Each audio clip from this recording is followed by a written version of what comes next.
to Mr. Nico Kleynhans. How are you doing this morning, sir? I'm doing well. The theme has changed this morning. As I walked in downstairs, the first staff person said, "Hallelujah, it's Thursday." And I said, No, it's Tuesday. I normally appear on a Thursday, but from now on, it's going to be on Tuesdays.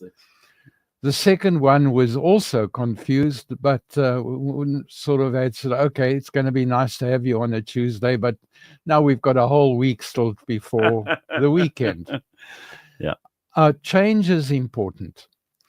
I remember when I started off in financial planning, and our theme is always going to be financial planning on Tuesdays. I was the first one in my office to have what we those days called a portable computer. Oh, wow. Just to give you an idea, if you had a portable computer today, you would not be allowed to take it on board an aircraft as hand luggage. Why not? It would not fit what today is the maximum size hand luggage that you can carry. Wow. The memory capacity of that portable computer is less than a cheap cell phone would have today. When we started those days in dealing with a client, you would appear at their office, and in your folder you would have 3 quotes because you had their date of birth ahead of time, you had their occupation. And you looked at an endowment, you looked at an RA, and you looked at some kind of savings plan. That was quite simple. It was basic. Thank goodness, because of change today, you don't do that anymore. And I want to look at 3 kinds of calls I had in the past week, just to give you an idea of what really is issues around financial planning. The first person contacted me about their will. I'd spoken to them last week, and I had said to them, the will is your basic document. Your financial planning starts with your will. And they agreed that that was important. And then I got this call. My husband has been rushed to hospital. He was barely conscious. His blood pressure was so high that they couldn't measure his blood pressure. It was not possible. I agree we need to get that will drawn up urgently. And I now understand why that has to be the basic step of our financial planning.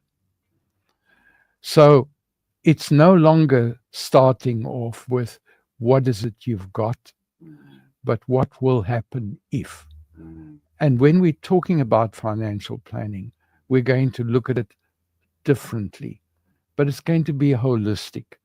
And we're going to try and talk about it in a way that is relevant to most listeners.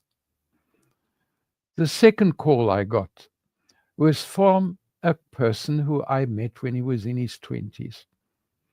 I spoke to him the other day when he was in his 60s. He had disappeared, come back, and we spoke. And now he phoned me, and he was in crisis. And he said, my sister's had a stroke. She's been divorced for many years, and she doesn't recognize anybody, and we don't know what to do. She's in hospital. We've got to make decisions, and we can't make decisions on her behalf. What do we do? Because nobody's got power of attorney. Nobody's got power of attorney, and our South African law doesn't allow power of attorney at this stage. There is a gap. And so now financial planning has to take a different kind of a role. How do you work on the assumption that temporarily a family member has to act on her behalf? What does the law allow you to do? What does the law not allow you to do? So now we're talking about financial planning on a very different level. But it is part of our tasks now, which would never have been before. The third call, and this one for me is one of the joys. Parents contacted us. They've been clients for a long time, and they've built up a lot of wealth. And I've been nagging them for a while now. And I said, you're building up this kind of wealth. It's going to outlast you. It's going to outlast your wife. And your children are benefiting. And they're benefiting by getting an amount of money every month. But can't you see that you're doing them a disservice? Because they are not learning anything about finance other than that mommy and daddy are giving us money and we can spend. If you're talking about intergenerational wealth, you need to start involving them in a way that they understand how to manage finances, not only in our spending, but how to manage what the family business is all about. And they finally had those discussions, and the daughter is now ready. And the call was, she's going to phone you. We're going to start the process. And so when 10 minutes later, that call came through from her saying, I need help. For me, that's what financial planning is all about. You've worked hard. You are now involving the next generation so that the wealth can continue down the line, and you're not leaving young adults in crisis because they never learned how to handle the finances, and therefore they are not going to be able to manage that money into the next generation. So folks, when we're dealing with change, when we're dealing with financial planning, we're going to try and touch on some of those themes.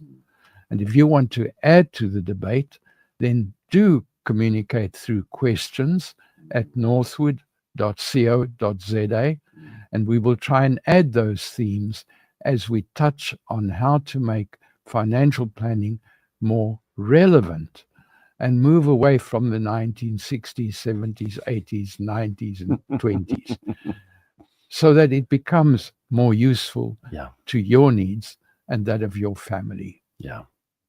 Have a good day.